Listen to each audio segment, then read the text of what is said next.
Para el mundo contemporáneo, la cultura más representativa de los Andes sudamericanos es la del Imperio Inca.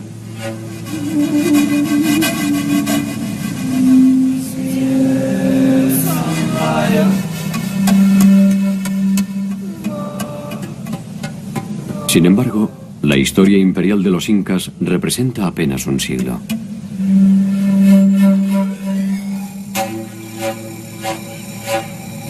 Mucho antes que ellos, en la región andina se desarrollaron muchas culturas de naturaleza deslumbrante.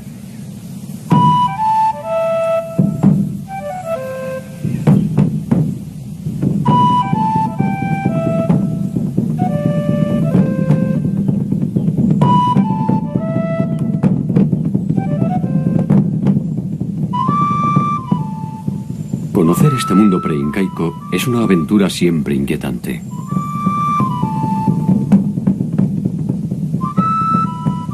La importancia de sus estructuras políticas y religiosas, sus increíbles desarrollos tecnológicos y su compleja forma de asociación desembocaron irreversiblemente en el mundo de los incas.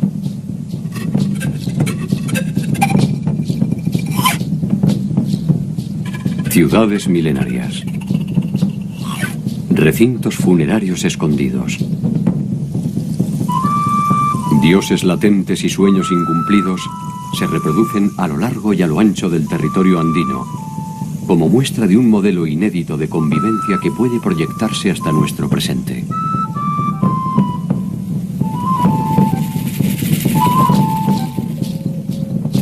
¿Quiénes fueron y cómo vivieron los pueblos que precedieron a los incas?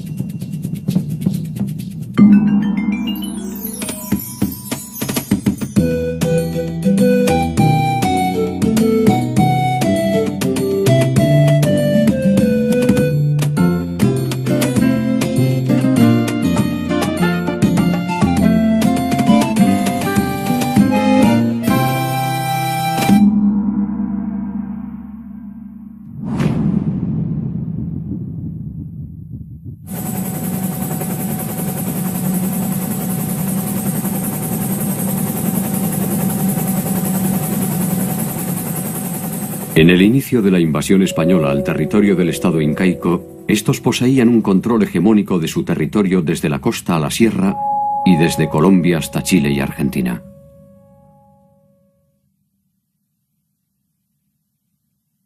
Algunos de los señoríos que los precedieron estaban bajo su órbita mediante acuerdos, y otros, sencillamente, habían sido sometidos militarmente.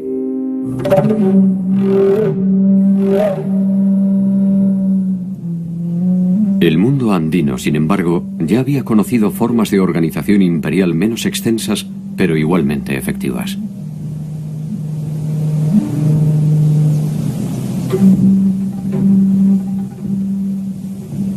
Hacia el remoto inicio de los tiempos, muchos habían intentado el sueño que coronaron los incas. Un sueño milenario iniciado en un paisaje que era apenas algo menos que un desierto hostil.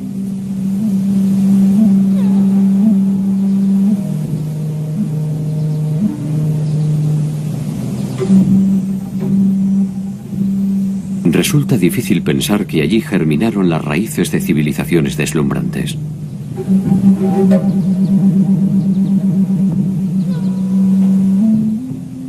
Allí nacieron los primeros dioses, las primeras leyes, los primeros desencuentros.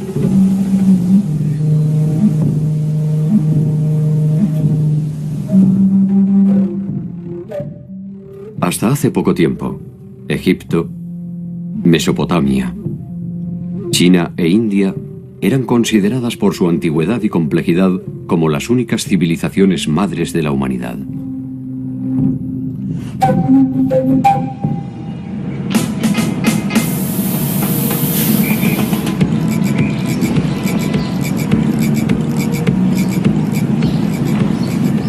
Sin embargo, más de 4000 años antes de la fundación de Cartago, 2000 años antes del reinado de Ramsés I. Y 1000 años antes de Hammurabi, existió en Perú un complejo político y cultural cuyo centro fue la ciudad sagrada de Caral.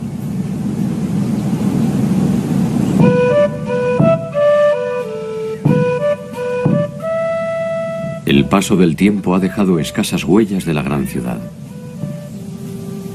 La reconstrucción de sus edificios es trabajosa y ardua. Sin embargo, en esta aparente pobreza están las señales más antiguas y ricas del mundo latinoamericano.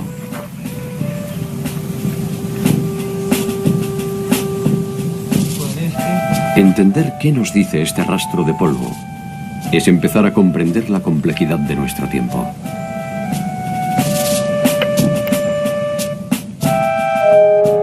La ciudad de Caral posee una antigüedad de más de 5000 años. Es hasta hoy la primera ciudad-estado de América. En ella se organizaron los intereses de los hombres en torno a reglas específicas y concretas de convivencia, que incluyeron el pensamiento religioso, la innovación tecnológica y científica y la estratificación social.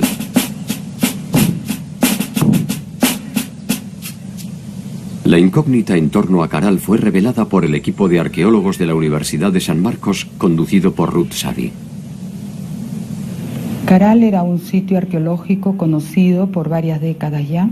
Ha destacado siempre por su arquitectura monumental y quizás por esa complejidad arquitectónica es que los colegas pensaban que era un sitio de aproximadamente 1000 a.C. A nadie se le ocurrió que podía ser más antiguo, ni a mí misma. Cuando empecé la prospección arqueológica en el Valle de Supe en 1994, yo fui a reconocer un sitio que no había sido investigado todavía en extensión, y así fue como empezamos los trabajos que han continuado hasta el presente. ¿Quiénes la habitaron? ¿Cómo se organizaron? ¿Qué sueños perseguían?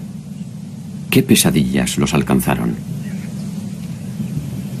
Grandes preguntas que un arrebato del viento permite descubrir para interpretar la historia del mundo. Caral representa la evidencia del fin del mundo primitivo y la consolidación de los patrones de acumulación que terminarán dividiendo a los que saben y a los que tienen de los que no. Por primera vez es un Estado porque hay un gobierno centralizado sobre un grupo social grande. Está dividido con autoridades menores, o sea, hay un sistema político que se genera por primera vez.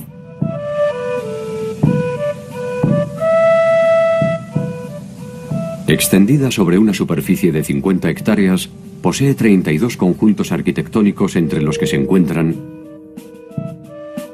el Templo del Anfiteatro, la Pirámide Mayor y la Pirámide de la Galería. No es solo Caral, son 18 asentamientos en el Valle de Supe, de diferente extensión, de diferente complejidad. Comprendió los territorios de costa, de sierra y de selva. O sea, por primera vez en el Perú se tendió un eje de interacción entre las sociedades que poblaban las diversas regiones. De modo que tenemos productos, conocimientos y experiencias que de la selva se trasladaron a la sierra, de la sierra a la costa, y todo fue un eje que enriqueció el proceso general de esta sociedad.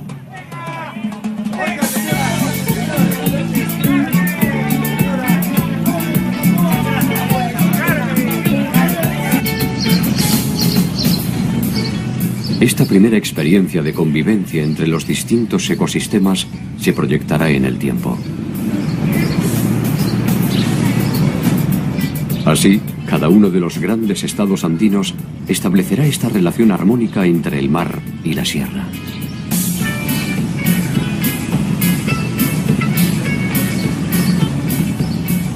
La importancia que tiene el sitio arqueológico es que testimonia el proceso cultural que dio origen a la civilización más antigua de América. Y es tan antigua como los focos más antiguos identificados en el viejo continente de Mesopotamia, Egipto, India, y China. Caminando entre los vestigios de la ciudad, se pueden apreciar los vastos conocimientos arquitectónicos que poseyeron sus moradores. Caral era un gran asentamiento urbano y estamos frente a una sociedad jerarquizada. Hay distinciones en cuanto a la forma de vivir. Están las casas de los funcionarios al costado de los edificios. Luego tenemos las casas de los servidores, que son mucho más pequeñas, y están las casas en la periferia, que son todavía más pequeñas. Entonces se nota que hay un modo de vida distinto de acuerdo a la posición que los individuos tenían dentro de la organización social. El salto cualitativo de la concepción urbanística y arquitectónica define a Caral como una morada destinada a los dioses. Y los que ordenaron su construcción no pueden ser otra cosa que sus intermediarios. La ciudad testimonia eso. La arquitectura implica conocimientos de matemáticas, de geometría, de estabilidad, de los materiales para que una construcción piramidal de más de 20 metros no se venga abajo. Implica también conocimientos de astronomía, aplicaron conocimientos en la tecnología agraria. Entonces, todo ese cúmulo de conocimientos hizo o sustentó el prestigio de la ciudad. Reconstruir la maravilla de la ciudad es un trabajo delicado que exige a los arqueólogos su máxima atención. Cada piedra es algo más que una parte decisiva de una edificación. Sobre ellas reposan un contenido espiritual y otro político que en algún sentido son lo mismo. En esta etapa del desarrollo civilizatorio, el Estado utilizó mucho de la religión.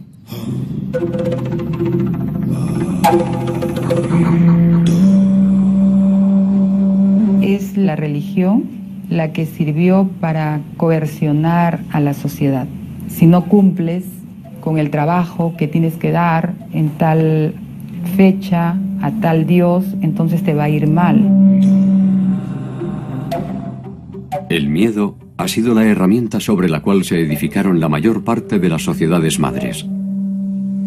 Sin embargo, Caral ofrece una versión distintiva. La ciudad no posee indicios de presencia militar, ni siquiera de tipo defensivo. Quizás se pueda suponer que durante más de 1000 años, un grupo humano numeroso pudo convivir en armonía sin la violencia que resulta ser el signo dominante de la historia universal.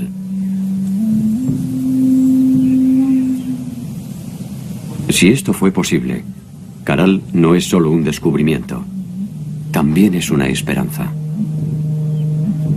El militarismo, al parecer, surge más adelante.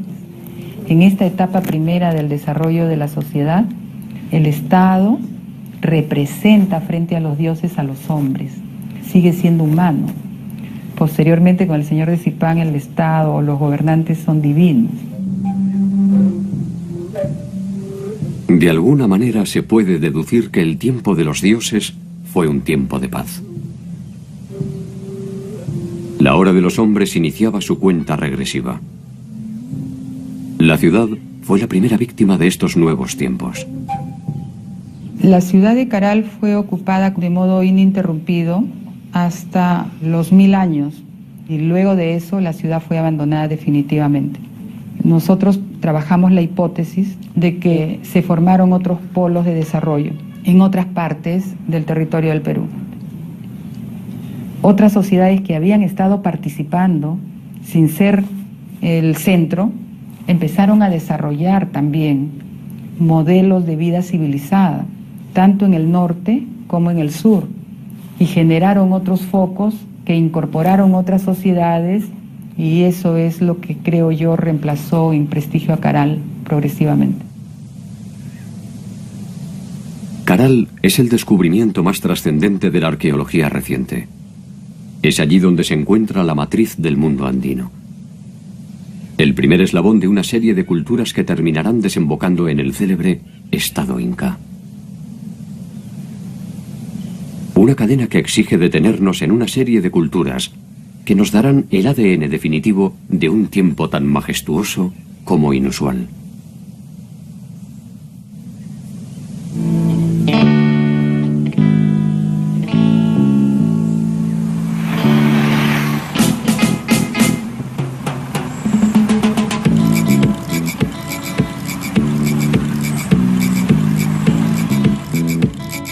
Entre el 1500 a.C. y el 500 de nuestra era, la más acabada representación de lo que se ha dado en llamar el primer horizonte cultural andino se encuentra en la ciudad de Chavín.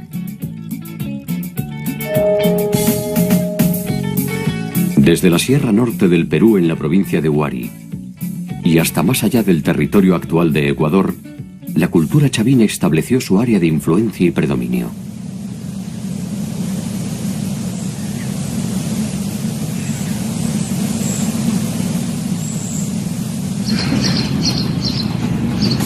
Cerca de allí, al final de su tiempo de gloria, se desarrolló otra importante cultura andina en los alrededores de Lima.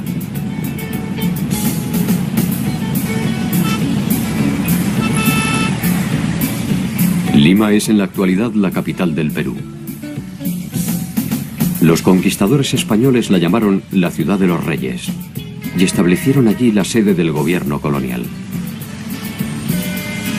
Probablemente su estratégica ubicación cercana al mar y un interés por debilitar la influencia de la antigua capital incaica, Cuzco, determinó su emplazamiento.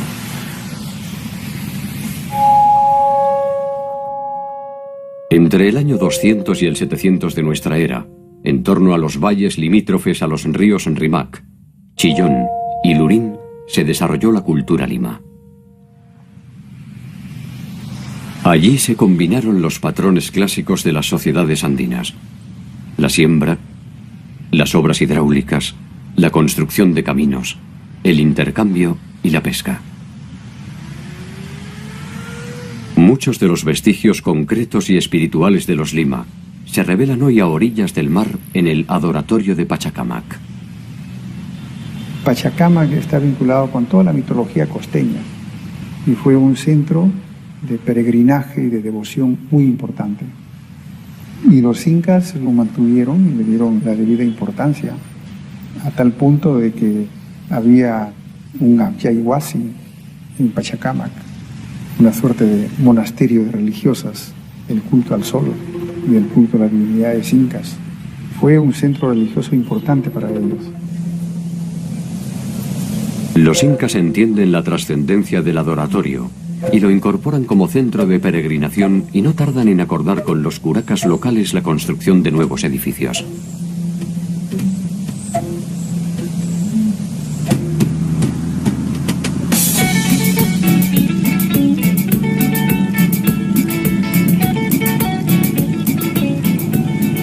Una estrategia similar realizaron los incas cuando procedieron a la conquista del pueblo aymara en las inmediaciones del lago Titicaca. Para aquel entonces, el majestuoso centro ceremonial del Tiwanaku había sido abandonado.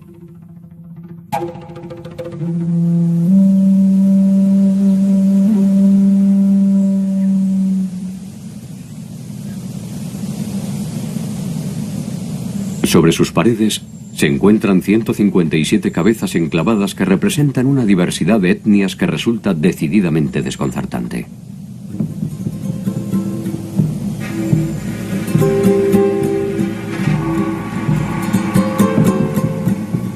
Allí se representan distintas razas que de ninguna forma pudieron ser conocidas por los habitantes de Tiwanaku.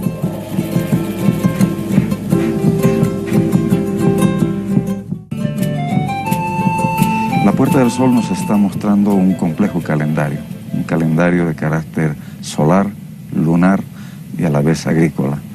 Los personajes alados están 15 a cada lado, nos muestran los 30 días del mes y vamos a tener 11 pequeños soles, más el 12º, que es el dios solar en la parte central, que nos está mostrando también esa división de 12 meses en el año.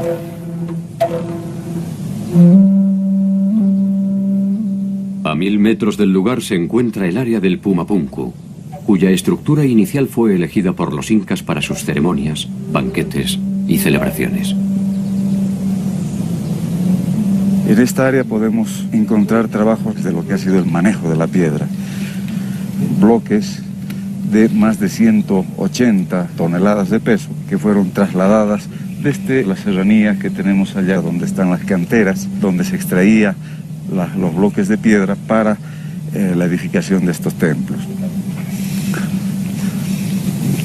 Uno de los mayores bloques justamente es esta plataforma que tiene un peso de 185 toneladas, que eran parte del templo, el magnífico templo que se encontraba justamente hacia la salida.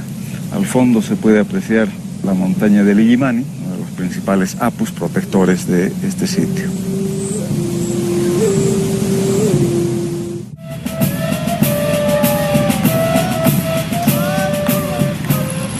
El pueblo aymara es hoy una de las comunidades más representativas de ese pasado, y la mayor parte de la población actual de Bolivia es descendiente directa de esta etnia.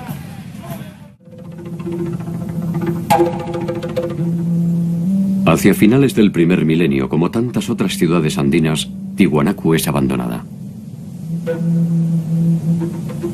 Había alcanzado más de 6 kilómetros cuadrados de extensión y llegó a tener más de 30.000 habitantes. Tiwanaku fue una sede importante que albergó al mismísimo Inca y se convirtió en una importante base operativa para sus conquistas hacia el sur territorial. Tiwanaku fue un centro productor de conocimientos y espiritualidad. La importancia de Tiwanaku trascendió su apogeo y su caída.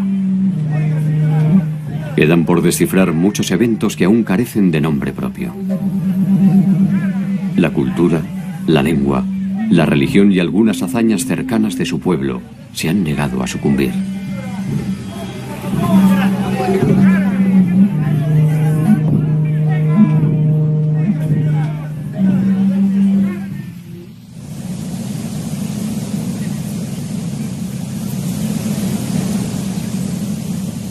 Según la leyenda, la ciudad de Chanchan fue fundada por un mítico líder que habría llegado del mar.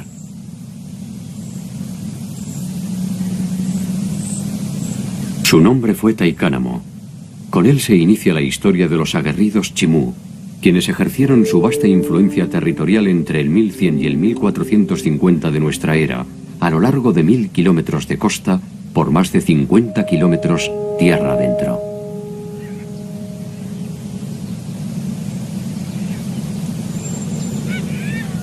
En Chanchan llegaron a vivir más de 50.000 habitantes, y la armónica y serena belleza de la ciudad, con sus trabajados muros de barro, está aún en pie.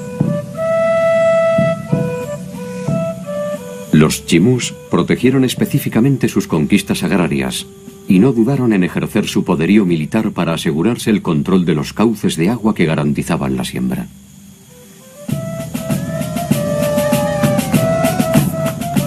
Proyectaron y realizaron acueductos, diques, canales, acequias y pozos. Combinaron el cultivo del maíz, maní, ají, algodón y palta. Su artesanía fue fundamentalmente utilitaria y desarrollaron un eficaz aprovechamiento de la totora que les sirvió para la realización de viviendas y balsas.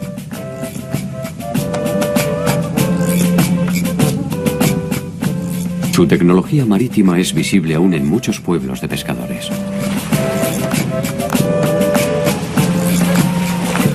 Sus conquistas se extendieron hacia el norte y el sur de Chanchan, y nada parecía poner en duda su hegemonía. Nada hasta que se toparon con los ejércitos del Inca Pachacútec. La conquista de Chanchan no fue una empresa fácil. Capac Chimú comanda su pueblo cuando los incas se plantan a las puertas de su territorio. Los Chimú se niegan a sumarse al Inca y por varias veces rechazan al multitudinario ejército imperial. La victoria será solo pasajera. Los incas reafirman su alianza con los curacas del Rímac y un nuevo ejército más grande y más poderoso desemboca finalmente en la rendición de Capac Chimú.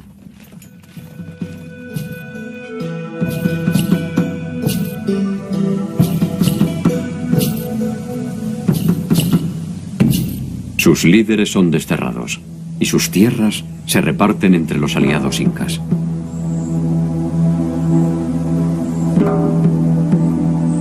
La ciudadela de Chan-Chan, sin embargo, ha llegado hasta nuestros días con sus silencios de barro, para dar por sentado que cuando se trata de los Chimú, ninguna rendición es definitiva.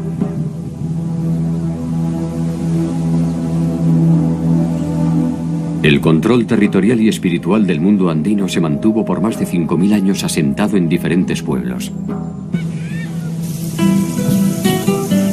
En el Valle de Supe, en Chavín, en Huari, en Tiwanaku, en Chan-Chan y en Cuzco. Su organización estatal fue evolucionando hacia formas cada vez más complejas que sin embargo no abandonan los principios fundamentales que le dan cohesión. Cuanto más tiempo pasa, más andinos son. Una de las claves de su funcionamiento es la integración de todos sus habitantes en un sueño colectivo fuertemente regulado por el Estado.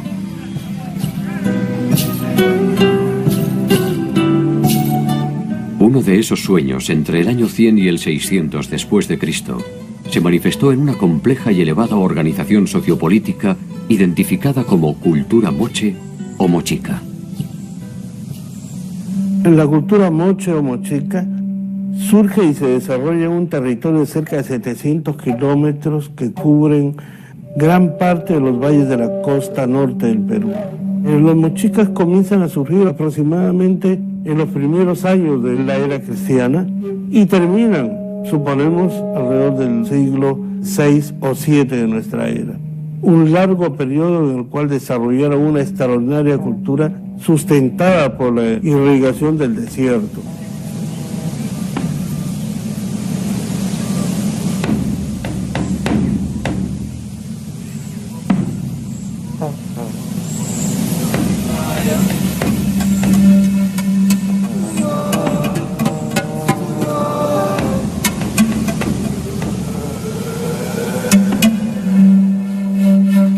La conquista fue una de las formas mediante la cual se obtuvieron tierras, sirvientes, esclavos y riqueza.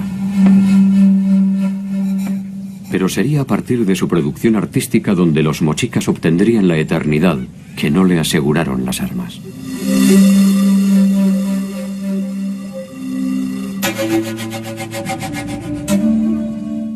Sus trabajos de metalurgia constituyen una importante muestra de la capacidad tecnológica de los mochicas y poseen no solo una calidad formal inusual, también un carácter simbólico que nos permite establecer algunas consideraciones a propósito de sus formas de agrupación.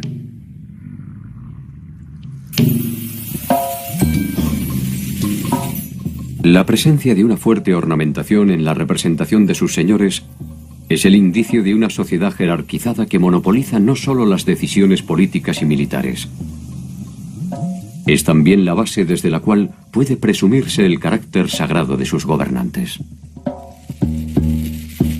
El oro como metal sabemos que no tenía ningún valor comercial.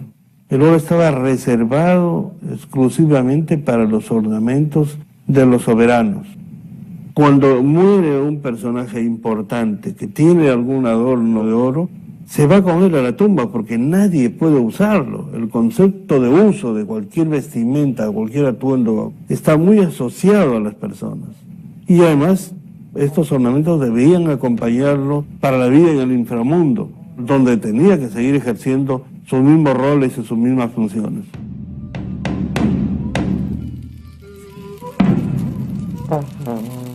La cerámica moche atravesó todos los estadios posibles de la manifestación artística y es, sin lugar a dudas, una de las más atractivas y delicadas de la historia de la humanidad.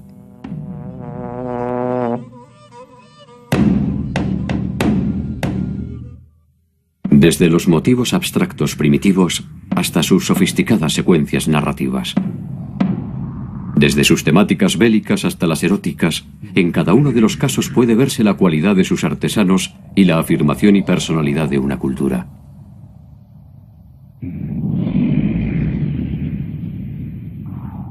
Sus cabezas modeladas poseen un grado de realismo, técnica, expresividad y sensibilidad que rara vez han logrado otros artistas, quizás menos anónimos. Los mochicos fueron una sociedad cuya economía estaba basada en la agricultura, esencialmente. Fue un pueblo de agricultores del desierto. Ellos lograron la proeza de dominar el desierto, desarrollando una tecnología hidráulica que permitía desviar el curso de los ríos que bajan desde la montaña andina y usualmente se pierden en el mar, para llevarlos a las zonas secas donde no llega el agua, porque la costa norte del Perú es una región desértica. Ellos lograron desarrollar un sistema de irrigación extraordinario que incluso hoy los peruanos en esta región no podemos superarlo. En su territorio dan cuenta hoy de su grandeza dos obras monumentales, la Huaca del Sol y la Huaca de la Luna. La Huaca del Sol mide 18 metros de altura y su base rectangular tiene una extensión de 136 por 228 metros. Esta construcción piramidal es probablemente la edificación más imponente del Perú. Su significación se completa con otra huaca de menor tamaño, pero igualmente sugestiva. La Huaca de la Luna. Estas huacas son sin lugar a dudas el resultado de un trabajo comunal, probablemente alguno de los tantos servicios de la reciprocidad que exigían sus gobernantes, y nos dan a entender la importancia de este centro ceremonial.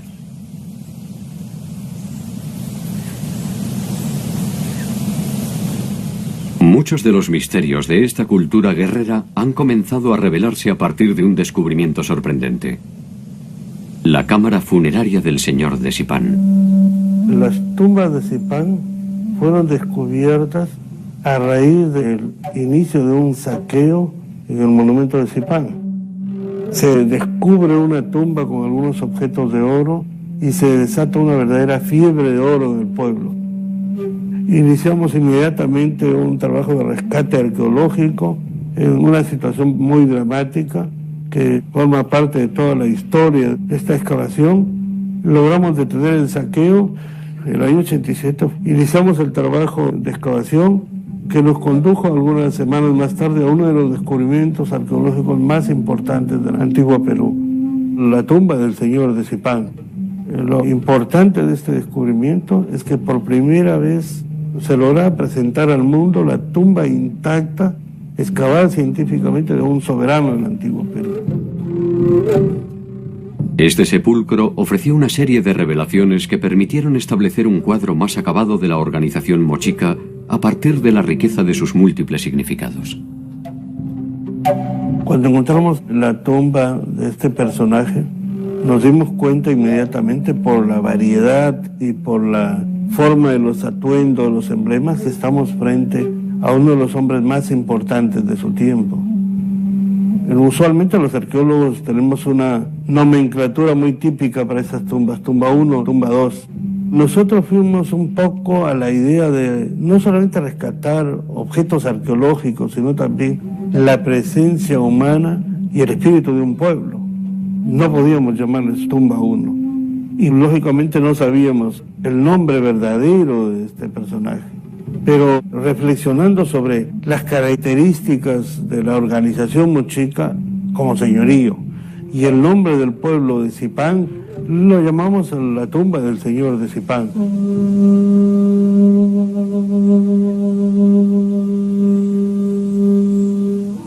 Se trata de un recinto abierto con paredes de adobe que mide 5 metros por 5. En el centro se ubicaba el ataúd del señor de Sipán, confeccionado en madera y envuelto con sus atuendos e insignias de mando. A ambos lados se encontraban los enterramientos de 2 acompañantes varones. Uno de ellos, ubicado en la misma posición que el señor de Sipán, sería presumiblemente un jefe militar. Opuesto a él se encuentra otro personaje de rango, que ha sido identificado como un jefe de protocolo. Un perro los acompaña, probablemente siguiendo las tradiciones que los identificaban como guías en el viaje hacia el más allá. La parte central de la cámara funeraria era el ataúd conteniendo el ajuar del señor de Zipán, que envolvía el cuerpo del señor al momento de su muerte. Este ajuar estaba compuesto por un conjunto maravilloso y extraordinario de ornamentos de oro, plata, cobre y cobre dorado, vestimentas, atuendos. La mayor parte de ellos son emblemas de rango. En la esquina suroeste de la cámara se encontraba un niño de aproximadamente 10 años, el techo, y sobre el techo el guardián que cuidaba la tumba. Y el guardián tenía los pies amputados como una señal simbólica de que no debía abandonar su puesto de vigilancia para la eternidad. Finalmente, el último acompañante estaba colocado en una de las paredes en posición sedente, como un vigía, custodiando la cámara de su señor. Este conjunto de acompañantes probablemente fueron parte de su séquito real, que tenían la obligación de acompañarlo en su muerte. La disposición de los cuerpos y el hallazgo de más de 200 vasijas escultóricas que representan personajes de importancia definen la noción de la muerte como un viaje hacia la eternidad en la cual el noble es acompañado por un séquito que ha sido sacrificado a tal efecto.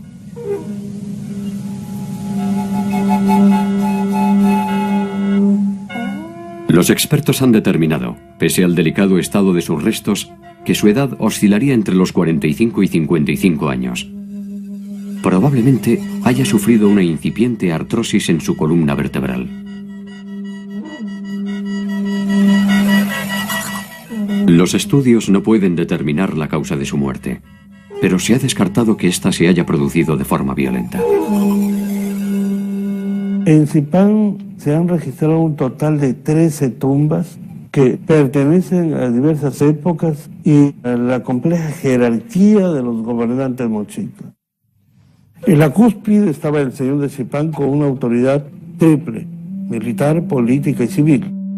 Debajo de él los sacerdotes, debajo los jefes militares y después el entorno cortesano que estaba compuesto por asistentes militares y asistentes religiosos de segundo nivel. Siempre los personajes principales al centro y alrededor los personajes de menor rango. Pero lo más importante es que cada tumba refleja el rol y función del personaje en vida. Las sociedades andinas poseían un fuerte grado religioso. La condición eterna de sus líderes implicaba un profundo ritual que probablemente se preparaba con mucha antelación. El final era percibido como un paso más en el ciclo eterno. De ello se desprende que la separación entre la vida y la muerte era observada con cierta naturalidad.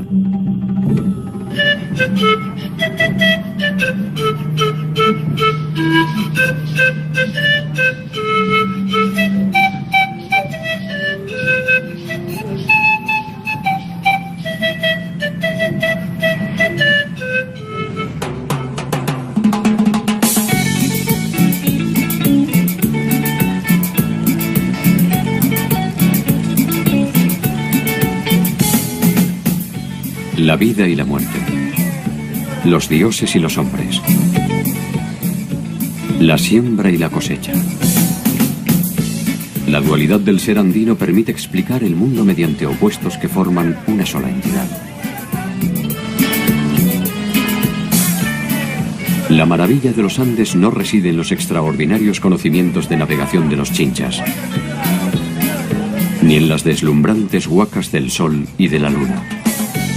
Tampoco en la religiosidad de los pueblos del Valle de Lima, ni en las increíbles obras de ingeniería hidráulica de los nazcas. La maravilla de los Andes debería buscarse en la capacidad para preservar su espacio vital y su subsistencia más allá de cruentos enfrentamientos y profundos procesos de cambio.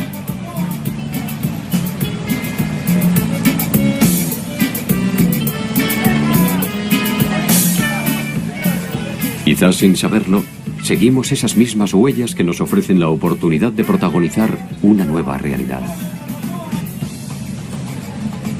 Como aquellos hombres, se avanza buscando las mismas sensaciones: seguridad, progreso, estabilidad, bienestar. Un equilibrio complejo que conlleva vivir constantemente sobre el filo del bien y del mal.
Para el mundo contemporáneo, la cultura más representativa de los Andes sudamericanos es la del Imperio Inca.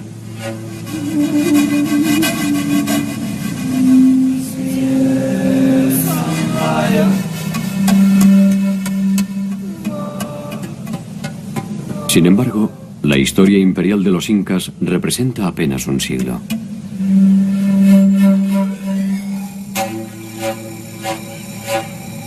Mucho antes que ellos, en la región andina se desarrollaron muchas culturas de naturaleza deslumbrante.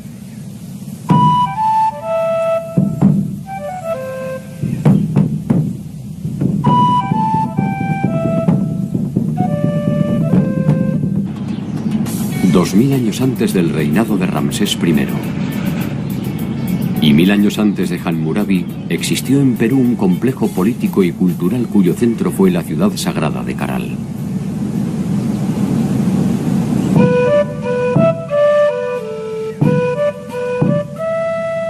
El paso del tiempo ha dejado escasas huellas de la gran ciudad. La reconstrucción de sus edificios es trabajosa y ardua. Sin embargo, en esta aparente pobreza están las señales más antiguas y ricas del mundo latinoamericano.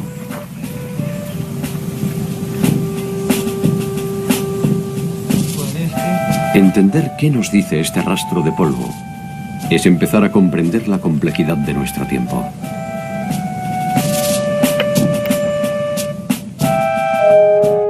La ciudad de Caral posee una antigüedad de más de 5000 años. Es hasta hoy la primera ciudad-estado de América. En ella se organizaron los intereses de los hombres en torno a reglas específicas y concretas de convivencia, que incluyeron el pensamiento religioso, la innovación tecnológica y científica y la...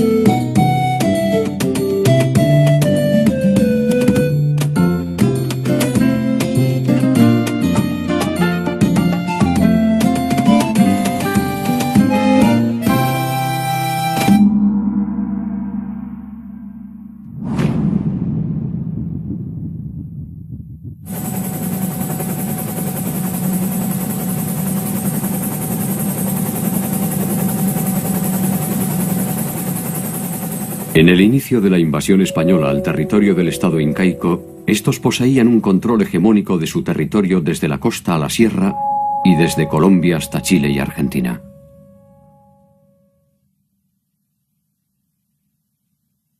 Algunos de los señoríos que los precedieron estaban bajo su órbita mediante acuerdos, y otros, sencillamente, habían sido sometidos militarmente.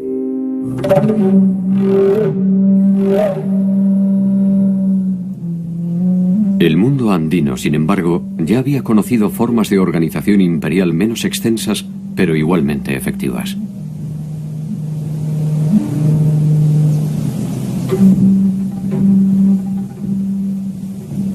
Hacia el remoto inicio de los tiempos, muchos habían intentado el sueño que coronaron los incas. Un sueño milenario iniciado en un paisaje que era apenas algo menos que un desierto hostil.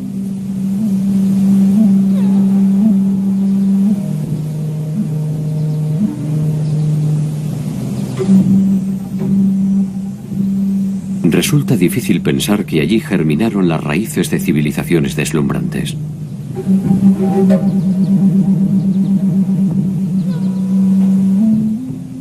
Allí nacieron los primeros dioses, las primeras leyes, los primeros desencuentros.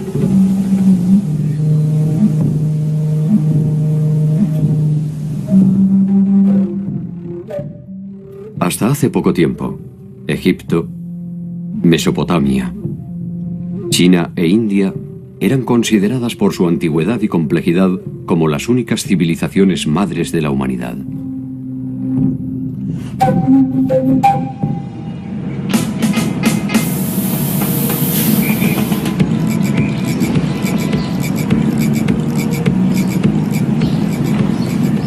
Sin embargo, más de 4000 años antes de la fundación de Cartago,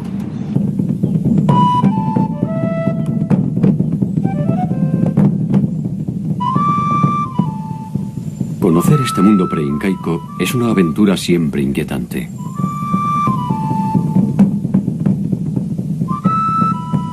La importancia de sus estructuras políticas y religiosas, sus increíbles desarrollos tecnológicos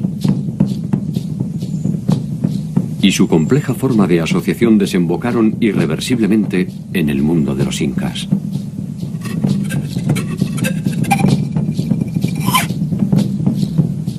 Ciudades milenarias, recintos funerarios escondidos,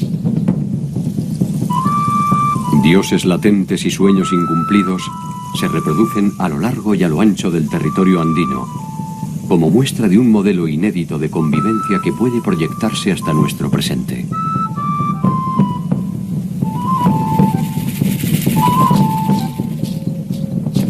¿Quiénes fueron y cómo vivieron los pueblos que precedieron a los incas?